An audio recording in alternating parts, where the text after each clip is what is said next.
Right now at 4:30, governor's meeting. Governor Bobby Jindal sits down with recently elected John Bel Edwards. The details on their discussion and the promises Governor Jindal is making to the state. And Brandon Robinson Memorial. Loved ones march to honor the life of the man who was shot to death on Bourbon Street. How much Crime Stoppers is offering for information on his shooter. And cooler temperatures are on the way. So David Singleton, when will we see that thermometer drop? Well, Randy, we're already seeing it this morning. Temperatures across southeast Louisiana anywhere from 2 to about 9 degrees cooler than they were yesterday. I'll talk about those temperatures and tell you what you can expect for the next couple of days coming up in a minute. Live, local, late breaking. This is WDSU News This Morning. And good morning as you wake up at 4:30. I'm Randy Russo, looking forward to those cooler temperatures. I am. They are. Everybody is. I'm Charles Divins, by the way. Good morning to you. It's happy 4:30 a.m. on this hump day. Damon Singleton, we talk about these colder temperatures. When are they going to get here? They're here, man. I mean, I know you don't, you haven't noticed it too much yet. It's kind of breezy outside. Temperatures are a little bit lower than they were at this time yesterday. Still kind of mild outside, but this later this morning, this afternoon, you'll definitely notice the cooler temperatures, the winds as well, and the rain is going to be rolling out. We still have a couple of spotty showers outside right now. A lot more rain off to the west of us and to the north of us as well. That frontal boundary is just along the coastline, if not just off to the east of us. So the cooler air is arriving, and you will notice it as we go through the day today. I'll be back to talk about those temperatures and about the rainfall chances through the weekend. But now to Randy Russo in time. Save traffic. Thank you for that, Damon Singleton. And here's a live look at that commute through Metairie this morning. I-10 at Causeway. Very light traffic here. A steady flow of headlights and taillights traveling in both directions. Also nice for those of you who are traveling inbound from New Orleans east across the high rise. No accidents or breakdowns to worry about there. If you're traveling across the Causeway, no advisories or restrictions, and clear conditions for that West Bank drive over the Huey P. Long Bridge and the Crescent City Connection Bridge. But this morning we are following breaking news. A man was gunned down in Algiers. It happened early this morning just before 1 a.m. at the corner of Belleville and Diarma Streets. Police say the 45-year-old was found lying in the street and later died at the hospital. Police haven't said if they had a motive or a suspect yet in the shooting, but we will continue to follow that for you. A memorial was held last night for Brandon Robinson, the man shot and killed on Bourbon Street. And Crime Stoppers has now raised the reward to find his killer to $7,500. This comes as loved ones march from the Harley Davidson shop in the French Quarter to the Prohibition Bar to honor Robinson's memory. Robinson worked at that bar but wasn't on duty when the shooting happened. Police are looking for 2 men in this investigation: the man who punched Robinson before the shooting and the other person who shot him. If you can help police with this investigation, please call Crime Stoppers at number 822-1111. And police are searching for the man who robbed a bank in the French Quarter yesterday afternoon. The man on your screen right here is the suspect police are trying to identify. Police say he robbed the Regions Bank on Charter Street. The FBI also believes he's responsible for robbing the bank inside the Rouse's supermarket on Franklin Avenue back in October. If you know who this man is, call police. Police also need your help finding a missing teen. This is 20-year-old Jeremy Capdevilla, who was seen last Sunday afternoon on Apple Street talking to his mother. Police tell us that Jeremiah may be driving a blue Honda CR-V. If you can help police find Jeremiah, please call 821-2222. To Lafourche Parish now, where 3 students have been arrested following a bomb threat. Yeah, this happened at Central Lafourche High in Raceland yesterday afternoon. The school went on lockdown after a note was found in the bathroom stating that there would be a bombing at noon on Tuesday. Now, the students have been charged with communicating false info of a planned bombing on school property. Well, the Army has released the photos of the local soldier killed in a Black Hawk helicopter crash at Fort Hood in Texas. 35-year-old Jason Smith from Destrehan died in that crash. The photo there you see on your right is a picture of he and his wife. Smith was one of the 4 soldiers who died in that accident last week. Army officials say that the team is still investigating the cause of the crash. And officials are ruling a Louisiana bridge operator's death to be accidental. The 58-year-old Dorothy Carter was found dead in the control tower of the Black Bayou Bridge yesterday. Police say she was face down on the motor. Officials say it appears that a piece of Carter's clothing caught in the motor and she was unable to free herself. Well, yesterday, outgoing Governor Bobby Jindal sat down with the man elected to take his place, State Rep John Bel Edwards, at the governor's mansion in Baton Rouge. Governor Bobby Jindal has promised full cooperation with the Edwards transition team in an effort to make the change in governor as well as political party as smooth as possible. So with more on that meeting, here's Heath Allen. I want to thank everybody for coming out. I'm going to say the outgoing and incoming governors emerged from behind closed doors late in the afternoon as the two work to make the change in power in Louisiana as seamless as possible. And it's not just a change in person, but party as well. Today is not about partisan politics. Today is about making sure that Louisiana's interests are served first and best. And so again, we've had a very productive meeting. We do transition power and governance between parties, and we can take that for granted because we're going to do it in a professional way, a way that we always remember who it is that we serve, and the governor has certainly done that. Democrat John Bel Edwards enters office with the state facing an estimated billion-dollar budget deficit. Governor Jindal has promised to make personnel and information available to Edwards and the transition team to give his administration the best chance as he takes office. Another challenge facing the incoming governor, the issue of Syrian refugees settling in Louisiana, something Governor Jindal has opposed, and recent concessions from the White House have done little to change that. The first obligation of any governor is to keep our state safe, and I continue to have concerns about this administration's, the federal administration's, the Obama administration's policies about sending these refugees to our state. I look forward to working with the administration in an effort to get that information because, as Governor Jindal said, public safety is the absolute #1 priority of any government, and it will be when I'm governor as well. John Bel Edwards has hit the ground running, the transition taking place in little over a month. In Baton Rouge, Heath Allen, WDSU News. And John Bel Edwards will be sworn into office as Louisiana's 56th governor January 11th at 10 a.m. on the steps of the state capitol. And right now, people and businesses that have fallen behind on their taxes have a chance for a fresh start with the Louisiana Tax Amnesty Program. Now, the program runs through the end of the month, and the Louisiana Department of Revenue suspended the program last month after discovering a mistake in the original amnesty invitation letters. Now, revised letters have since been sent out. To Algiers now, where an informational meeting was held to discuss road work coming next year. The Paths to Progress meeting took place at the Fisher Academy cafeteria last night. Some of the improvements coming include roadway repairs to various sections of Algiers, as well as adding a dedicated bike lane. The DOTD says the meeting allowed people to voice their concerns. And to also, I guess, reduce some of the speed concerns that people are having. They said that people speed too much on that roadway, so I think by having the two-way cycle track, that will help eliminate and reduce some of that speeding. The $6.5 million project begins in January and should be finished by April. Happening today, the Kansas City Southern Railway Company, along with the Louisiana State Police and St. John Parish deputies, will conduct an Officer on a Train event in Reserve in La Plaza. Now, this event works with local law enforcement to promote public safety at railroad crossings. Stay tuned to WDSU. Throughout the morning, Kelsey Davis will be live in Reserve to talk more about this railroad safety campaign. And happening today, the Wisner Boulevard Bridge will be under construction. The DOTD and the City of New Orleans are demolishing and replacing the concrete girder on the bridge to make it a bit longer and wider. So the new bridge will also include a pedestrian and bicycle path. Construction should be finished in the spring of 2017, and a detour should be in place to get you around this area of Wisner.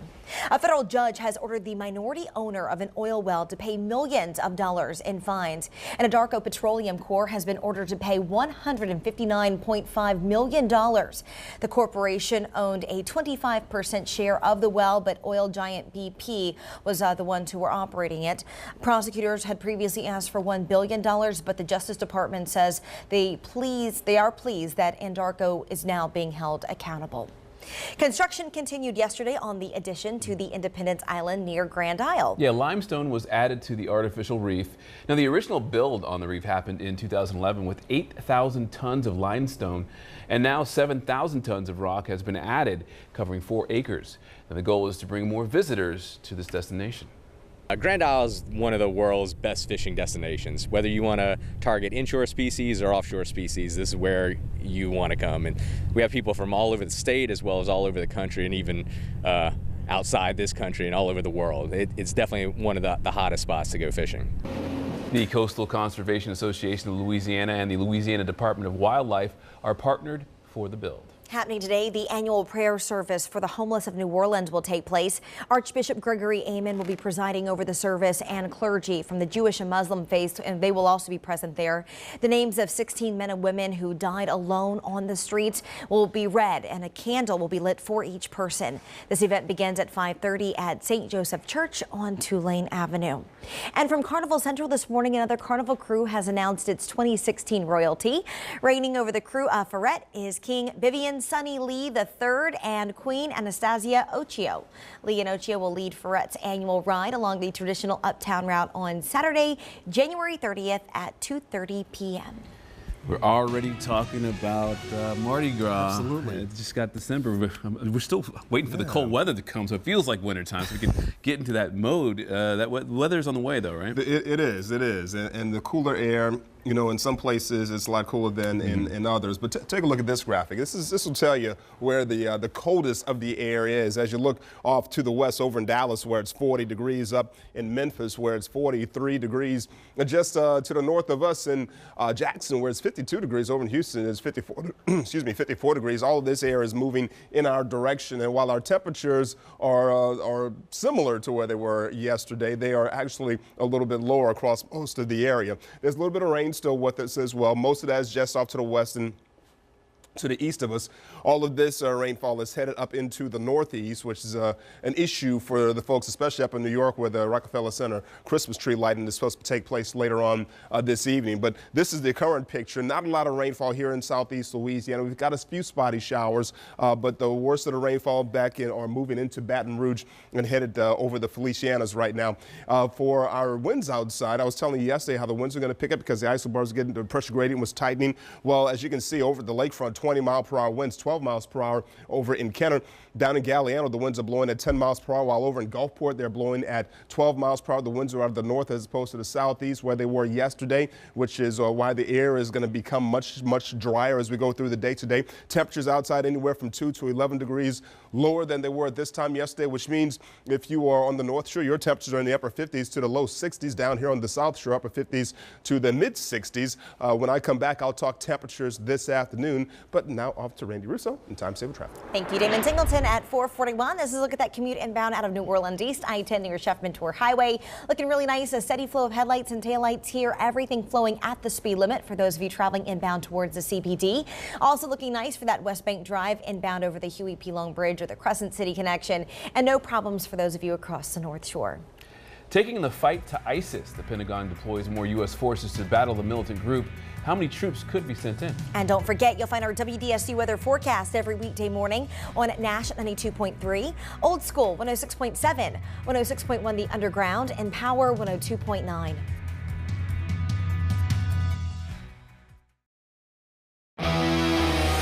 Live, local, late breaking. This is WDSU News This Morning with Randy Russo, Charles Divins, meteorologist Damon Singleton, and Time Saver Traffic with Susan Isaacs. And now it's 4:45, and the global fight against ISIS is growing this morning as British lawmakers debate and vote on a measure to launch airstrikes in Syria. And here at home, the defense secretary says more U.S. special forces will be deployed to the region to take on the militant group. Nicole Killian joined us live from Washington with more on the Pentagon announcement. And Nicole, do we know how many U.S. troops could be involved?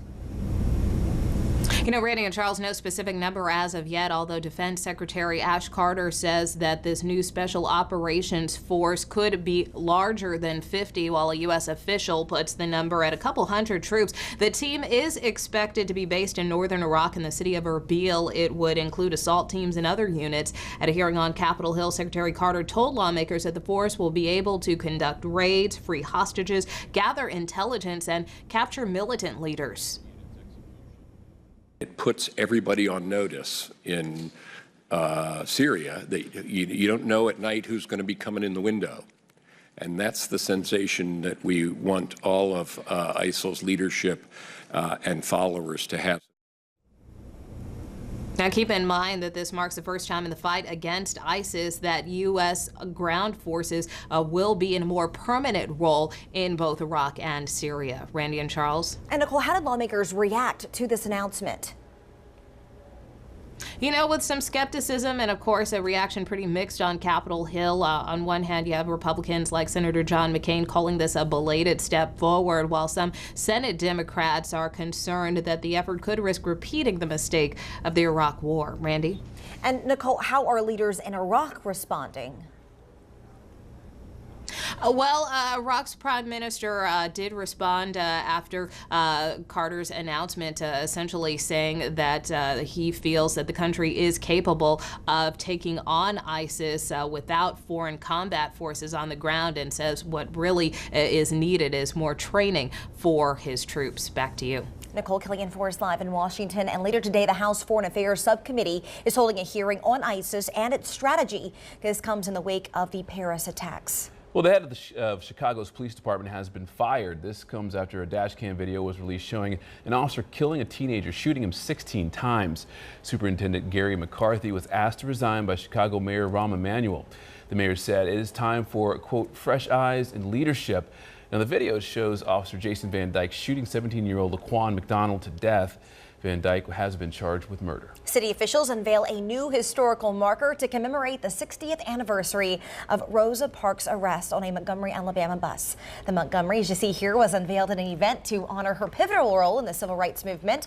Parks was arrested back in 1955 for violating racial segregation laws after refusing to give her seat to a white man on a public bus. And to Argentina now, where a man has been reunited with his family after 38 years. He was taken as a baby by the country's dictatorship. An Argentine human rights group said a DNA test proved that Mario Bravo's identity. Now, Bravo's mother was in captivity when she gave birth to him. During the 1976 through 1983 dictatorship, military and police figures organized theft of babies from political prisoners who were detained and then sometimes executed. Well, it's another disappointing loss for the Pelicans. The team fell to what Coach Alvin Gentry has to say about his team.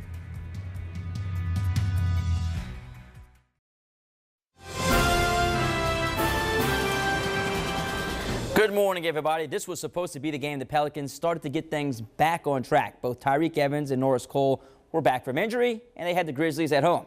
It looked very promising early in the game, but then it got kind of ugly down the stretch as the Pels lost for the 14th time this season. The Pels led by 14 at one point. Second quarter, Tyreke Evans finds Ryan Anderson for one of his 10 assists. Evans also with 20 points. Anderson put up 16. Third quarter, Pels up 65-64. Marc Gasol was an issue all game. That's his favorite spot on the floor. Pretty much automatic. 36 points, 13 rebounds in the game. Still in the third frame, it's AD adding to the Pels lead with the baseline J, nearly a triple-double, 17 points, 14 rebounds, and 9 blocks. But as I said, too much Gasol for the Pellies to handle at the top of the circle. Once again, 11 of 22 from the field. Grizz win by 9, 113-104. The Pelicans gave up 52 points in the paint.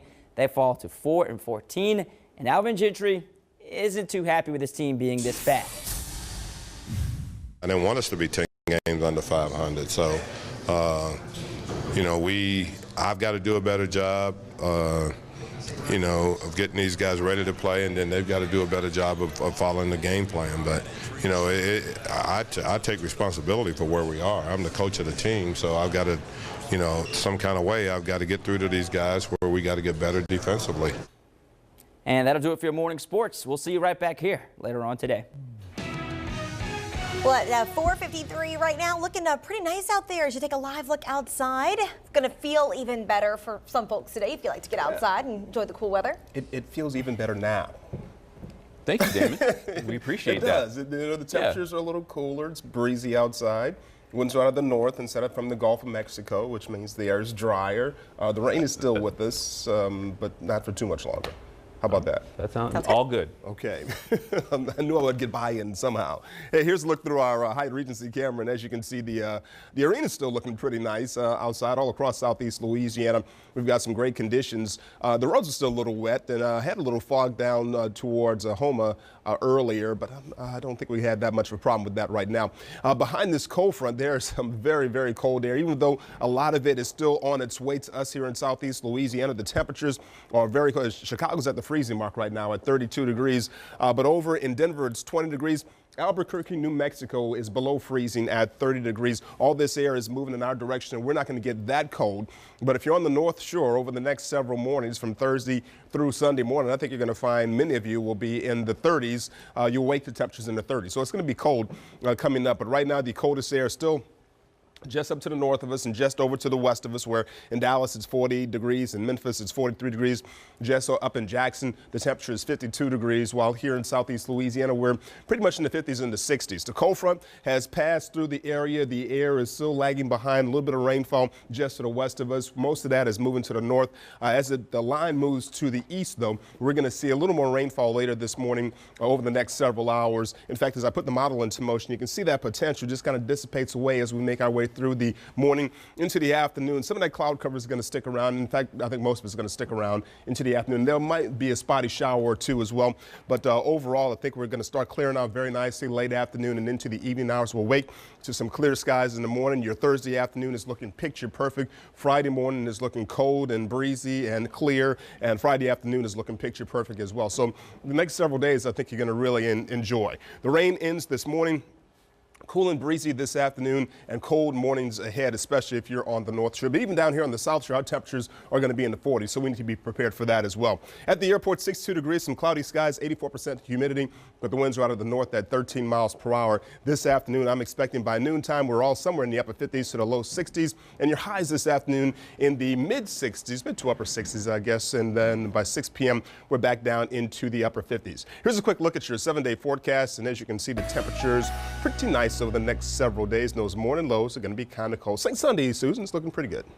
Yeah, Damon, it does look nice. Thank you. That whole week after today looks really nice. Can't wait for the better weather because it is wet. It is slippery on the roads this morning. Luckily, no major accidents or breakdowns to report. I did talk to North Shore troopers, and they did say they had several problem spots overnight, but as of right now, they are clear. And as you can see with those speeds, thinking things looking really nice for the most part. And if you're crossing the lake, no advisories or restrictions going to the South Shore. Also, really nice speeds, about 60 miles per hour if you're traveling I-10 in from New Orleans East, or if you're commuting in from the west. Speaking of the east, here's your drive on the high rise.